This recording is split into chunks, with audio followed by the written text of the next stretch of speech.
So that was an academic routine that they will do frequently in class.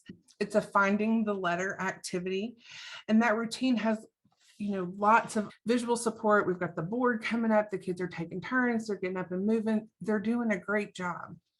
But it's an activity that they're going to do over and over and over again.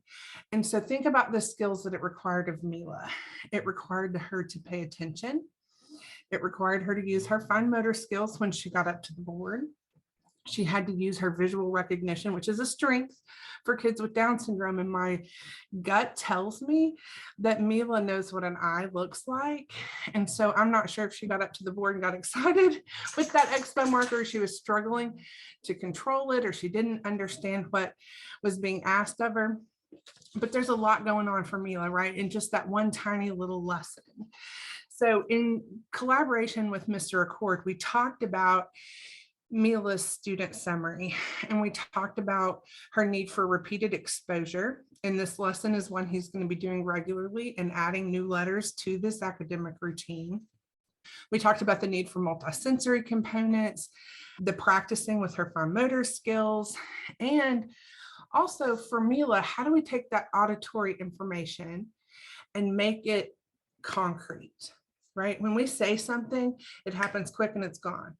And if you have trouble with your memory, then you lost it, And so if you have visual support, it will help keep you tracking along as you learn the routine. So in collaboration with Mr. Accord, we thought, what would be a visual that we could add to help teach this routine to Mila? So we came up with this. It's a mini schedule. And having this, and it just the same steps. So she's going to sit at the table, she's going to read the story, she's going to find the letters, and then she's going to read the story again. So that's the routine. But having the visual strip that he can go over with Mila every day preps her for that activity. And that makes it, that visual decreases her need to constantly attend to, like, what did we just do? What are we going to do next?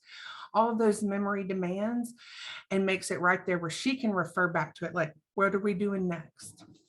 So that's where we landed as far as creating the visual support for her. But before we move on to the next slide, I wanted to talk about the collaboration with the OT on this particular activity and how we kind of considered that and that input into the design of the lesson.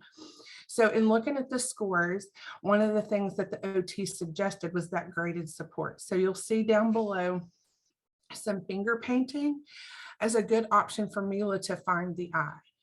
Talking to Mr. Accord, talking with the OT, we have a pretty good hunch, right, that Mila knows what the letter I looks like. And so we've kind of deduced that the fine motor skill was the difficulty. So the finger painting would be a fun activity to write it big on the chart paper, because we also know she needs support visually. She's not wearing her glasses.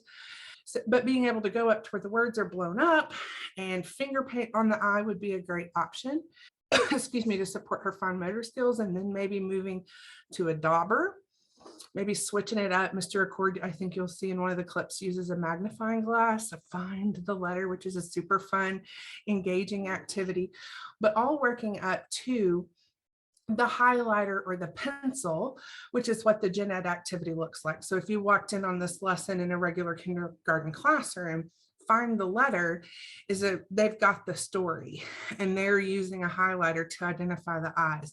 But look how small you have to get to highlight the eye. So these are some options in collaboration with the OT on how we can support her fine motor skills in this lesson.